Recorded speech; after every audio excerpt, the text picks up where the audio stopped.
არ იყოს ისეთ ადგილებში, რომ ცხოვრობს საქართველოს მოსახლეობის ძალიან დიდი ნაწილი დღეს არის საბანკო ვალებში. ბევრმა მათგანმა საკუთარი საცხოვრებელი ბინები დატოვა ვალების გამო. ბევრს ეს საშიშროება დღესაც უდგას. ჩვენ თხოვნით შევდივართ პრემიერ-მინისტრთან, რათა მოახდინოს ამ ვალების რესტრუქტურიზაცია, პროცენტების გაყინვა და ამით დავიწყოთ ჩვენი მოსახლეობის ცხოვრების რეჟიმის ნორმალურ კალაპოტში ჩაყენება.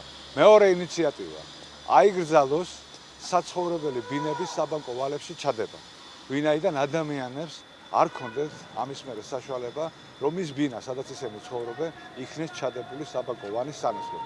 ამდენად ეს ჩვენი ინიციატივები ყველაფერი მოწოდებულია იმისათვის, რომ ჩვენს ქვეყანაში ადამიანებს სამუშაო პირობების შექმნის შემდგომ მიეცეთ ამ ვალების გადახდის საშუალება, ხოლო ამ ინიციატივით საშუალება მიეცეთ, რომ არ ჩაიდოს მათი კუთვნილი საცხოვრებელი ბინები და არ ჩაარჩენეს ადამიანები გარეთ.